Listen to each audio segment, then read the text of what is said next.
Gerardo, buenos días, buenas tardes. Buenas tardes, Fray. Entonces ya terminamos de ver el capítulo 2 del Evangelio de San Juan, en donde veíamos el relato de las bodas de Caná, que como ven tiene muchos aspectos importantes para la teología, como es el hecho de la comparación entre la palabra de Dios revelada en el Antiguo Testamento y la palabra de Dios revelada en el Nuevo Testamento. A eso se refiere la cantidad y la calidad del vino nuevo que Jesús ofrece en las bodas de Caná, a los novios, a la fiesta. Pero también ahí vemos la intervención de la Virgen María a favor de los novios de la boda, a favor de los sirvientes. Y veíamos que esa frase que dice la Virgen, hagan lo que Él les diga, coincide con lo que el pueblo judío dijo allá en el Génesis, cuando al pie del monte Sinaí aceptó la palabra de Dios, y con esas palabras del pueblo, haremos todo cuanto el Señor nos diga. El pueblo estaba confirmando la alianza que Dios quería sellar con su pueblo a través de las tablas de la ley. Entonces Dios que le da a Moisés las tablas de la ley, Moisés que lleva las tablas de la ley al pueblo, y el pueblo que dice, sí, haremos todo cuanto el Señor nos diga. Y ese es el contexto de alianza que se repite en el Evangelio de San Juan, cuando la Virgen les dice a los sirvientes de la boda, hagan lo que Él les diga. Y entonces, pues, también veíamos cómo en el Evangelio de San Juan, Jesús se presenta como la escalera entre el cielo y la tierra, a ejemplo de lo que vio Jacob en ese sueño que tuvo, de que la cabecera, la piedra que le servía de cabecera, era la base de la escalera para subir al cielo. Y en ese sueño vio que los ángeles bajaban y subían entre el cielo y la tierra, donde estaba Jacob recostado, y a ese sueño de Jacob se le atribuye la revelación acerca de que en esa tierra iba a haber mensajes entre Dios y los hombres, y de Dios y de los hombres a Dios.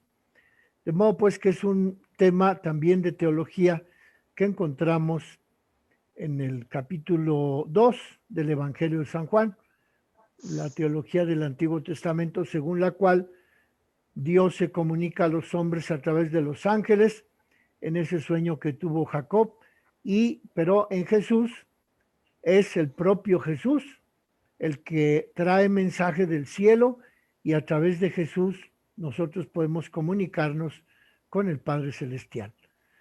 Pues a grandes rasgos ese es un breve resumen de lo que vimos el año pasado en el capítulo 2 del Evangelio de San Juan de las bodas de Caná. Hoy vamos a comenzar a ver el capítulo 19 del Evangelio de San Juan, que es el otro texto en el que también la Virgen María tiene un desempeño, una actividad importante, como es el hecho de estar al pie de la cruz y representar al pueblo judío, al pueblo nuevo de Dios. Encontramos pues que es el capítulo 19, versos del 25 al 27 del Evangelio de San Juan.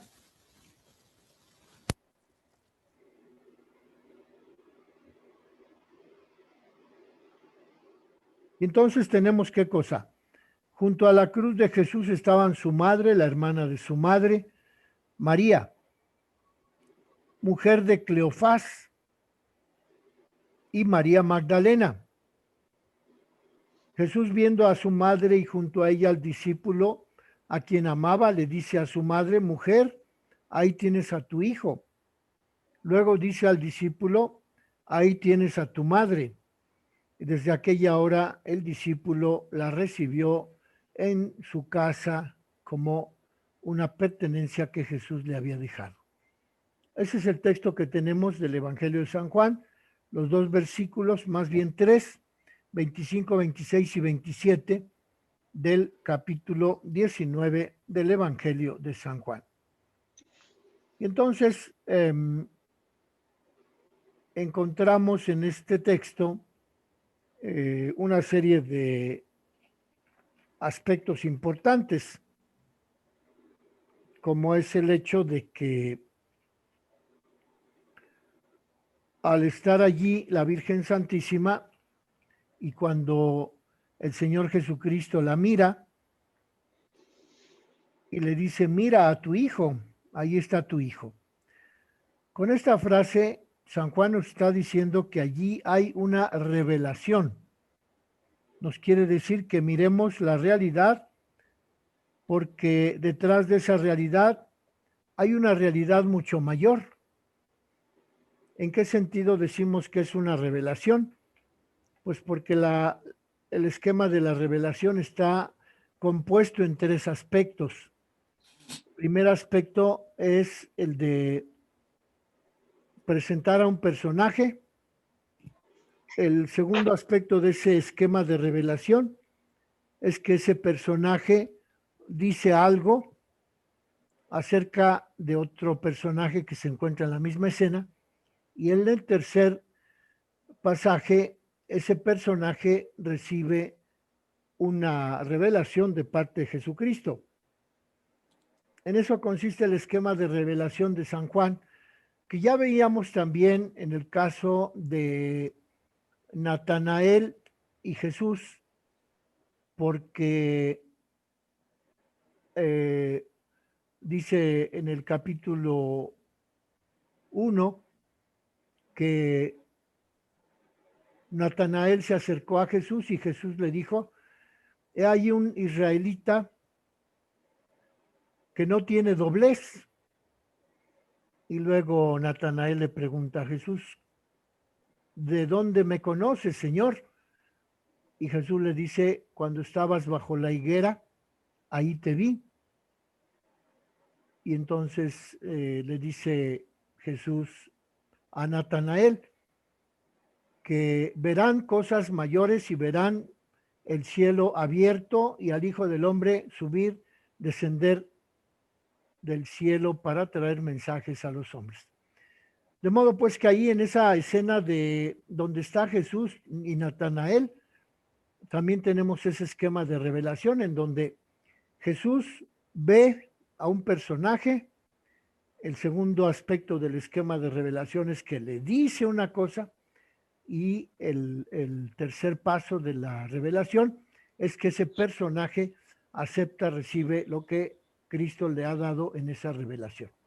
También aquí en el caso del Evangelio, del relato del María al pie de la cruz, tenemos ese esquema de revelación en donde Jesús ve, mira a su madre y después de mirarla le dice algo y el tercer pasaje, el tercer aspecto del esquema de revelación es que María recibe esa revelación. Entonces, pues, este es un esquema de revelación en donde el evangelista San Juan nos está diciendo que en esa escena el Señor Jesucristo nos da un mensaje directo de parte de Dios, nos da un mensaje por el cual nosotros somos beneficiados por esa revelación. Al ver Jesús a María, le dice, mujer, ahí tienes a tu hijo. Y esa es la estructura que aparece siempre que el evangelista o Jesús quiere darnos una revelación. Entonces la estructura es, ve, dice y mira.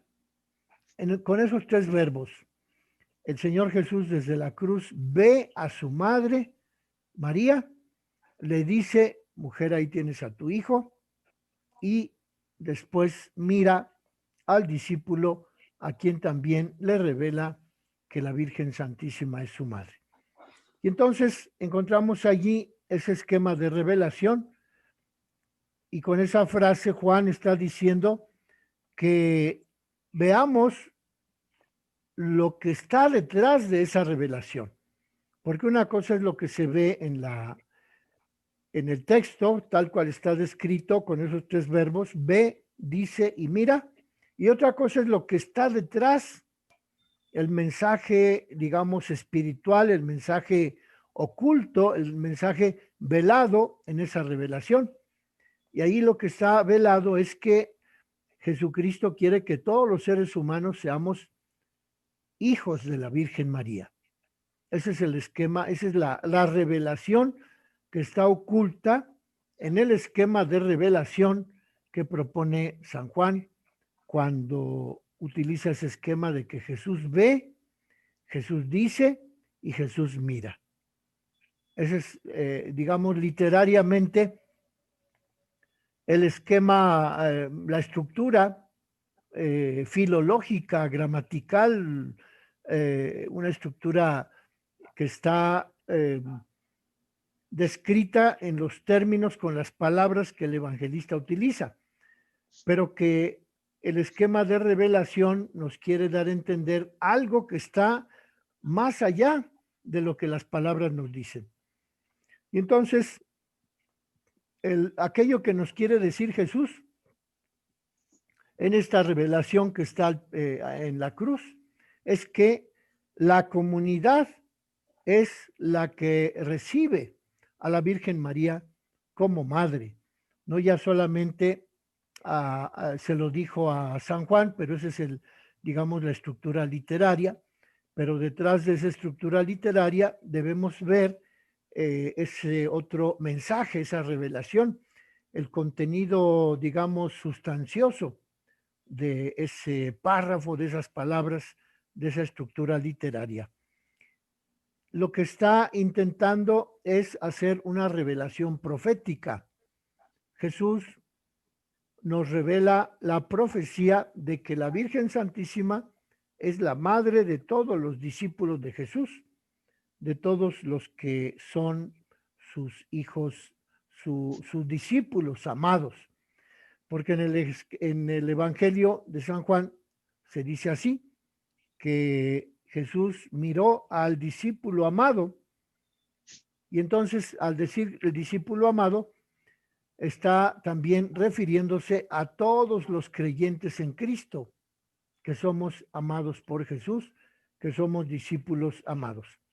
Y ese es entonces la revelación espiritual, digamos, aquello que quiere darnos a entender Jesús utilizando esos tres verbos, que ve, dice y mira. Con esos tres verbos nos está dando a entender que quiere que nosotros seamos hijos de la Virgen y que aceptemos a la Virgen como Madre nuestra. Y en este esquema, el simbolismo más importante es la maternidad. En este párrafo de 3 versículos, San Juan repite 5 veces la palabra madre. Y justo a esa hora en que Jesús revela quién es como hijo de Dios, es el momento de la máxima revelación, porque Jesús en la cruz se manifiesta como el Mesías. Al morir se oye un estruendo, al morir Jesús en la cruz se oyen truenos, rayos, se oscurece el cielo, una nube cubre el Calvario, y en eso consiste la revelación, la manifestación de Dios, de la gloria de Dios.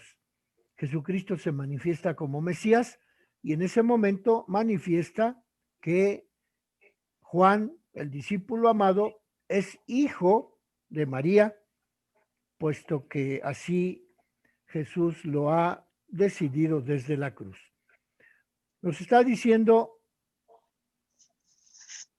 que muchos solo ven el sufrimiento de Jesús en la cruz, eh, pero si no fuéramos capaces de ver más que el sufrimiento, no nos llevaría a ningún lugar esa revelación. Cuando el sufrimiento es una ocasión para obtener bienes mayores, cuando el sufrimiento va a dar a luz algo más grande, entonces el sufrimiento se acepta sin rebeldía porque es el momento del parto. La iglesia nace en el momento en que Cristo muere en la cruz. La iglesia nace en el momento en que sale agua y sangre de su costado, en el momento en que Cristo regala su propia mamá al discípulo amado. Y San Juan lo acepta sin rebeldía. En ese momento nace los cristianos a la nueva vida. Igual que la mujer cuando da a luz, sabe que su sufrimiento es causa de la nueva vida. Así María al pie de la cruz es el icono del sufrimiento fecundo. María al pie de la cruz es la imagen de todo sufrimiento que participa del sufrimiento de su Hijo y que aprende a ser fecundo ese sufrimiento. La Virgen María, al sufrir, al estar viendo cómo muere su Hijo en la cruz, acepta pacíficamente ese dolor porque sabe que viene algo que Dios, que Jesucristo, su Hijo, le va a otorgar, que es la maternidad espiritual de todos los creyentes en Cristo. Y en ese momento es claro que la Virgen acepta a Juan como hijo por el mandato de Jesús que le dice a ella, ahí está tu hijo, y le dice a Juan, ahí está tu madre. De modo pues que este es el significado, el trasfondo espiritual, el mensaje revelado por Jesús en ese momento de la cruz en que Cristo otorga la Virgen como madre a Juan y otorga Juan como hijo a María. María aguanta el sufrimiento porque sabe que Jesús va a seguir cumpliendo con sus promesas y sabe que el sufrimiento no es inútil, es un sufrimiento maternal. La alegría de la maternidad consiste en que se va a cumplir el plan divino. Y en eso es lo que María piensa. Por eso sabe que el sufrimiento es un sufrimiento del parto de ella como madre de la iglesia, como madre de los creyentes en Cristo. A partir de ese momento, María se convierte en testigo de un plan que ya se ha cumplido. Cuando Cristo dice, todo está consumado, que es lo último que dice desde la cruz, después de haber entregado a Juan, su mamá, y a la Virgen María, a Juan, dice Jesús, todo está consumado. Es decir, que también la entrega que hace Jesús de su mamá al discípulo forma parte de la revelación. Forma parte de los datos que Cristo ha querido venir a enseñarnos como contenido, como aquello que recibió del Padre para dárnoslo como revelación. Y es lo que dice la Lumen Gentium cuando se refiere en el número 59 de la Lumen Gentium, se dice que María forma parte de los datos de la revelación. La Virgen Santísima es revelada en este texto de San Juan, capítulo 19, versos de 25 al 27, se revela que María es madre de la iglesia, es madre de Juan Evangelista, es para el futuro aquella que será mamá espiritual de todos los creyentes en Cristo. Jesús en la cruz le dice, nos dice, este soy yo, el que es capaz de despojarse hasta de su túnica, y eso lo hago para generar nueva vida. Y me fío del pueblo que va a generar nueva vida a partir de hoy. Ese pueblo que está constituido por San Juan Evangelista, como hijo de la Virgen, ese pueblo que está constituido con María como madre de ese pueblo, y que es la hora en que Jesús manifiesta su gloria, su poder, su divinidad, con todos los signos que se presentan en el momento de su muerte en el Calvario.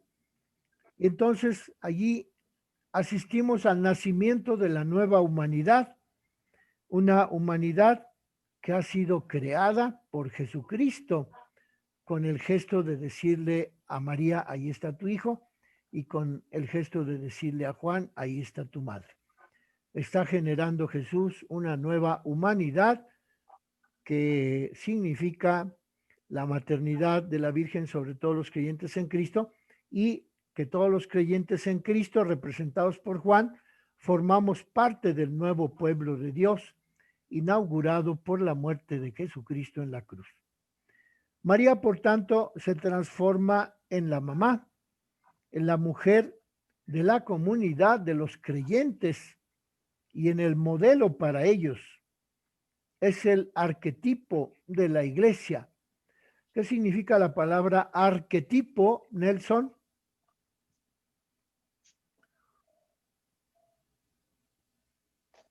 Arquetipo significa un modelo acabado, ¿cómo diría? Pues sí. Podemos deducirlo, el significado también a partir de la etimología. Arge, El arque.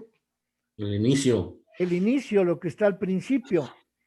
Y tipo, pues la forma, el ejemplo, el modelo. Entonces, el modelo que está al principio, eso significa el arquetipo. Arquetipo. Arquetipo de los creyentes en Cristo es la Virgen María, porque Jesús, al entregarle a Juan como hijo, la está encargando como madre de todos los creyentes en Jesús, y pues es el arquetipo de los discípulos, de los que formamos la iglesia, pero es el arquetipo porque ella es la mamá de todos los que formamos parte de la iglesia. La Lumen Gentium dirá que María es el miembro prominente, es el miembro excelente, es la persona que está a la cabeza de todos los creyentes en Cristo. Y por eso aquí podemos decir que ella es el arquetipo de los creyentes en Cristo. Aquella que asiste al parto de la nueva humanidad y se convierte en modelo de esa nueva humanidad. Algunos se preguntan cómo puede ser a la vez madre y modelo de la humanidad. Y un autor dice que no hay contradicción en decir que María es a la vez imagen de la iglesia y madre de la iglesia, porque como persona ella es madre de Jesús y Jesús es quien la hace madre de todos. Su maternidad corporal, biológica, en relación de Jesús se prolonga en la maternidad espiritual hacia todos los creyentes y hacia la iglesia. Y precisamente por la maternidad espiritual, María se convierte en la imagen de la maternidad de la iglesia. Es decir, que puesto que ella es madre de Cristo, biológica, lo dio a luz de su vientre, así también en el Calvario, María da a luz a todos los creyentes en Cristo, pero de una manera espiritual, porque somos creyentes en Cristo, porque Cristo nos ha dado a María como madre, y nosotros en la persona de San Juan, evangelista que estaba al pie de la cruz, hemos recibido también ese regalo de Jesucristo, que es la mamá de Jesucristo. De modo pues que ahí está la explicación de por qué ella puede ser a la vez arquetipo y madre de la iglesia. María es madre espiritual y se convierte en la imagen de la maternidad de la iglesia. María no es solo madre, sino que nos está diciendo lo que es la iglesia, porque la iglesia también es madre. Así como ella dio a luz a los creyentes en el momento en que Cristo le dice, ahí tienes a tu hijo, así también la iglesia engendra hijos por medio de la enseñanza de las palabras de Jesús a todos los creyentes en la historia, en la catequesis, en los grupos parroquiales. La iglesia también engendra hijos porque está el Espíritu Santo que fecunda la actividad pastoral de la iglesia y que con esa actividad pastoral fecundada por el Espíritu Santo, la iglesia da nuevos hijos cada vez que bautiza, mete un hijo más, un hijo natural, digamos, que no pertenece todavía a nadie, pero que con el bautismo ya pertenece a la iglesia. Cada ser humano bautizado pertenece a Cristo como miembro del cuerpo místico de Cristo, que es la iglesia, como miembro de los hijos engendrados espiritualmente por María en el momento en que ve morir a su hijo Jesucristo y que acepta la misión que Jesucristo le da al decirle, ahí tienes a tu hijo. Ella acepta la misión de ser madre espiritual de todos los creyentes en Cristo cuando su hijo Jesús le dice, ahí tienes a tu hijo. Y está al pie de la cruz y asiste a la nueva creación, porque cuando Cristo muere en la cruz, nos da la vida divina, la vida como hijos de Dios, la vida que habíamos perdido con la desobediencia de Adán y de Eva. Ahora con la obediencia de Cristo recibimos esa misma vida que el propio Jesucristo nos otorga porque somos bautizados y al recibir el bautismo nos convertimos en hijos de Dios. Así, la Virgen asiste al nuevo nacimiento a través del sufrimiento de Cristo que se entrega en la cruz, y ese sufrimiento de Cristo que muere en la cruz es como un parto, es un parto doloroso, oscuro, sangriento, pero que está lleno de vida, lleno de la vida divina del Señor Jesucristo, que comunica a los integrantes, a los que creemos en Él. Y entonces se habla allí en ese texto de Juan capítulo 19, versos 25 al 27, se habla también de la fecundidad de la iglesia, porque al aceptar Juan a la Virgen como madre, está aceptando que Juan, a partir de ese momento, es hijo espiritual de la Virgen María. Y en eso consiste la fecundidad espiritual de María, otorgada por Jesús desde la cruz, antes de morir. María está en el momento de máxima esterilidad, como es el momento en que Cristo muere. Es esterilidad porque parece que muere su hijo. Su hijo muere en la cruz y en eso consiste la esterilidad de la Virgen.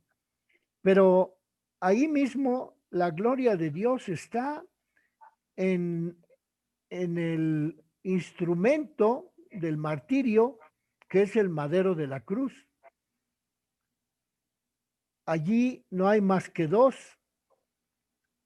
Está Jesucristo y el Dios Todopoderoso que le dice, esta es mi fecundidad. Mírense bien porque mi fecundidad va por aquí, por la entrega del sufrimiento de Cristo y por el sufrimiento que Cristo padece en la cruz y por la propia muerte de Cristo. Es lo que el Padre Dios nos dice a través de la muerte de Jesús, que a través de esa muerte nos está engendrando a la vida divina. Es el sufrimiento de Cristo en la cruz el que nos da a la vida como hijos de Dios, a una nueva vida. Por eso la Virgen Santísima participa de la nueva creación en el momento en que Cristo muere en la cruz.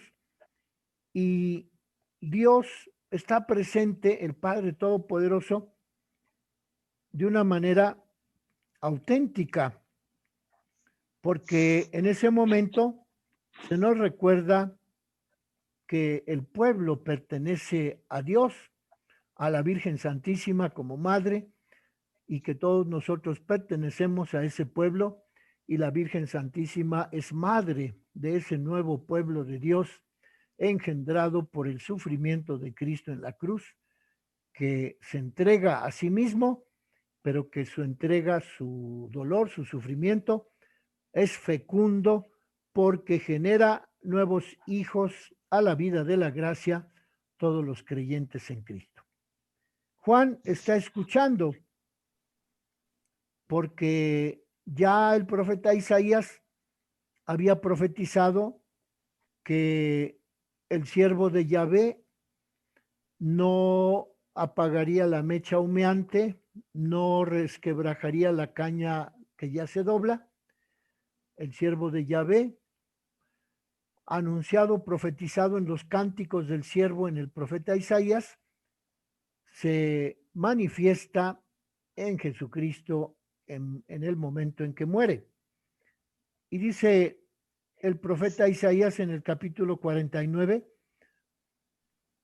aún los hijos de tu orfandad te dirán al oído, este lugar es un lugar muy estrecho, hazme un espacio habitable. Ya el profeta Isaías en ese capítulo 49, verso 20, nos ofrece la visión, la interpretación de cómo San Juan Evangelista asume un lugar de dignidad de hijo de Dios, en ese lugar estrecho, en ese lugar doloroso que fue el Calvario y la muerte de cruz. Y entonces podemos preguntarnos, ¿quién nos engendró como hijos? La Virgen ya se había quedado sola, puesto que estaba viendo morir a su hijo en la cruz. Estaba peregrina, estaba desterrada. Y entonces, cuando Jesús le dice, ahí está tu hijo, le está encomendando que se ponga como madre, que críe, que eduque, que entrene a sus hijos para la vida. Y la Virgen, aunque se había quedado sola al perder a Cristo en la cruz, en la muerte, sin embargo, tenía como regalo de Jesucristo todos los creyentes en Cristo como hijos de María.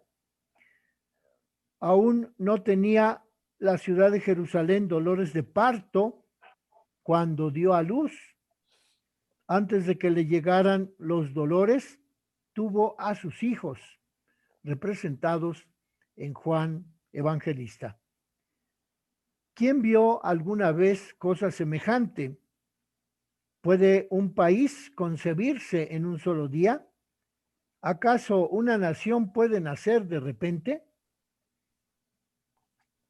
Pues Sión dio a luz sus hijos antes de tener dolores de parto. El Señor Dios en la profecía del profeta Isaías, en el capítulo 66, verso 9, dice, yo que abro la matriz, impediré que nazca el niño, yo que permito la concepción, cerraré el vientre de la madre. Son palabras proféticas de Isaías que se refieren al momento en que la Virgen da a luz a sus hijos espirituales en la persona de San Juan Evangelista. Bueno, vamos a dejarle allí el texto de el capítulo 19, versos 25 al 27 del capítulo 19 de San Juan, que es el relato de la crucifixión de Cristo, el relato en que Él nos entrega la Virgen como madre y nosotros somos constituidos hijos espirituales de la Virgen Madre. Entonces nos vemos el próximo miércoles, Dios mediante. Muy bien. Al Bien. ratito, Gracias, Fray. este Está texto bien. se los envío en unos momentos. Muy bien. Bien, gracias. Bueno, hasta luego. Vale, adiós. Digo, vale, Ray. Chao.